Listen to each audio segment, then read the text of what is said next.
مولانا سود والے کلپ کی وضاحت کر دیں. پتہ نہیں کتنے کلپ ہیں سود پر. جی اچھا بھائی مولانا سعد صاحب کے بارے میں میرے کے لیے بہت سارے سوالات ہیں یار, اگلے ہفتے دے دیں بھائی, بہت سارے سوالات ہیں, ٹائم بہت ہو گیا ہے. پچھلے ہفتوں کے بھی ہیں تو لوگوں سے کہیں کم سوال پوچھا کریں. اب اتنے سوال دوں گا, لوگ بیچارے بیٹھے ہیں, آپ لوگ جانا بھی ہے سب نے.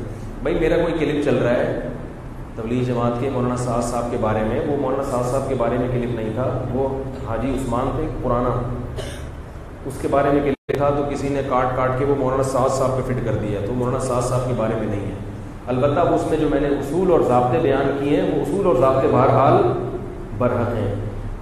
مجھے نہیں پتا تبلیغ میں تو چھوٹا آدمی ہوں کہ کس کو ترجیح دینی چاہیے, اس فریق کو دیں اس فریق کو دیں, ہم چھوٹے لوگ ہیں اور یہ باتیں ممبروں پہ کرنی بھی نہیں چاہیے اختلاف کی. لیکن اصولی بات یہ ہے کہ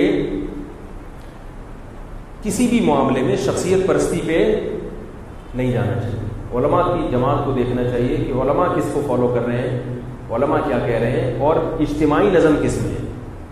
اب اس اصول پہ پرکھ کے خود فیصلہ کرنا چاہیے کہ کس طرف جانا ہے کس طرف نہیں جانا.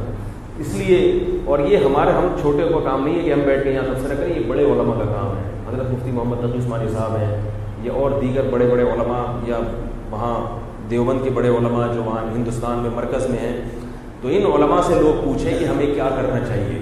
مجھ سے لوگ پوچھتے ہیں, میں اپنے آپ کو اس کا حل نہیں سمجھتا, بڑے علامے موجود ہیں, ان سے رابطہ کریں, وہ آپ کو بتائیں گے کہ ایسے موقع پہ کس کا ساتھ دینا چاہیے کس کا نہیں دینا چاہیے, اختلاف کو کیسے ختم کرنا چاہیے.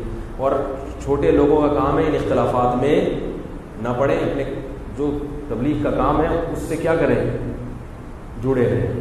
سمجھ میں نہیں آئی بات, لڑے بھڑے نہیں کسی, جس کو جو سمجھ میں آ رہا ہے فی الحال کرے, اور یہ بڑے علماء پہ چھوڑ دیں کہ وہ کیا کرتے ہیں.